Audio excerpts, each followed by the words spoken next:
Good morning, everybody. Enter the stars. And this morning I wanted to talk about something very, very important. Fear. What is fear? Why are so many people afraid? How do we deal with fear? Now I'm just going to speak off the cuff this morning because I woke up and I felt impressed by the Holy Spirit to address this particular phenomenon called fear.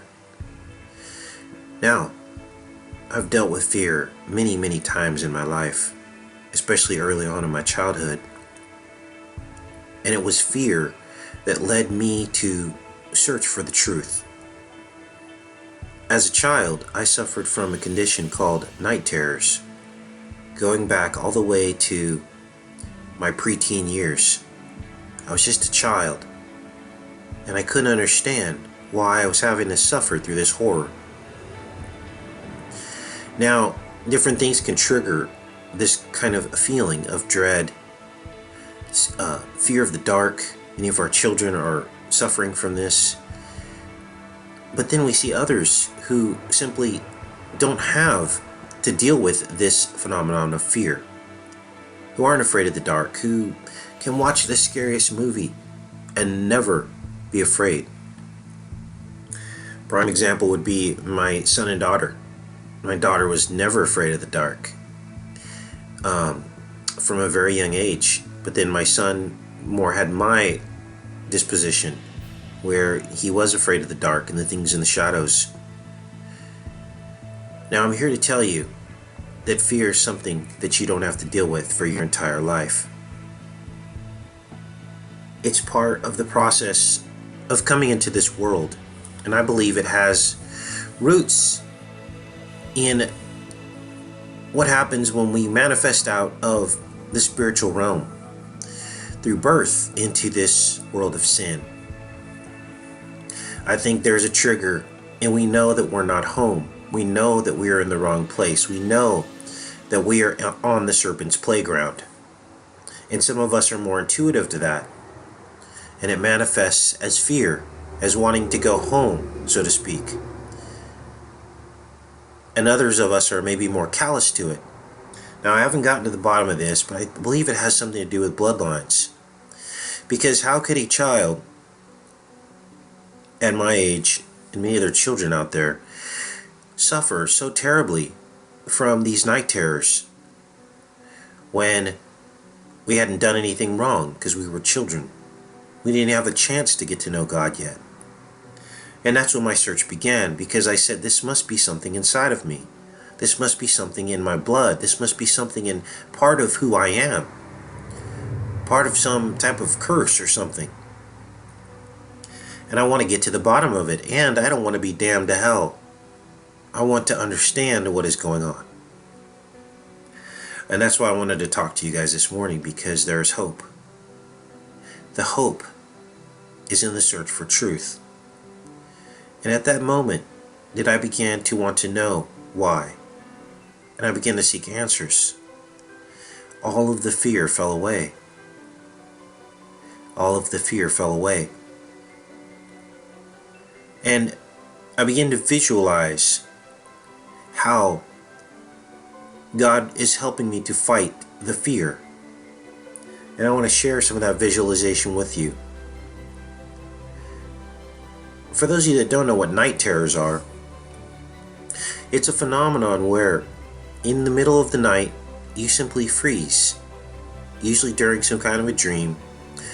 You wake up, or you think you're awake, but you're really not, in a dark room, completely quiet, with this overwhelming feeling that something is watching you at the edge of your bed, under the bed, and there's nothing you can do because you're frozen.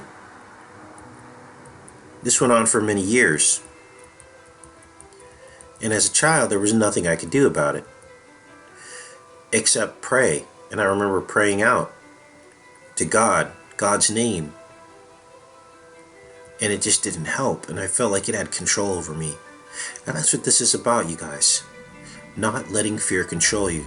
Make no mistake. The enemy uses fear. He uses fear to control us. That is why half the movies produced are horror films. Yes, the devil probably doesn't look too cool, but I believe that all of this is manufactured to make him look much worse than he is, to place fear within us.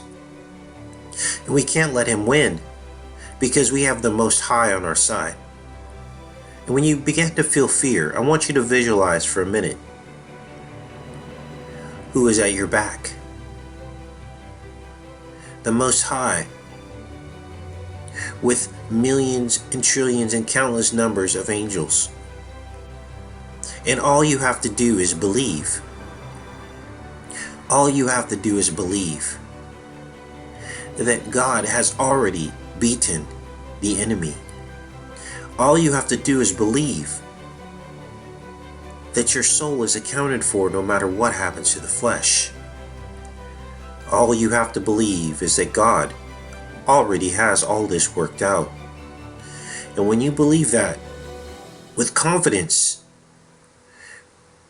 all of a sudden something very magical happens. God is inside of you, and you feel the power of the Holy Spirit. And no demon, not even Satan himself, can have an effect on you. And you begin to realize that, and you have the power to tread on serpents. You stand up proud. You stand up with power. Oftentimes I'll visualize a sword in my hand, which is biblical.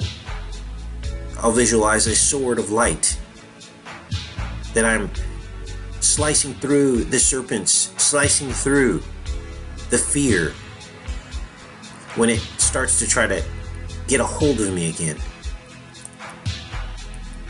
And I slice right through it with the power of the Holy Spirit.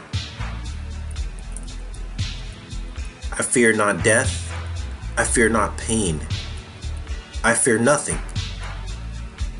They can take my flesh.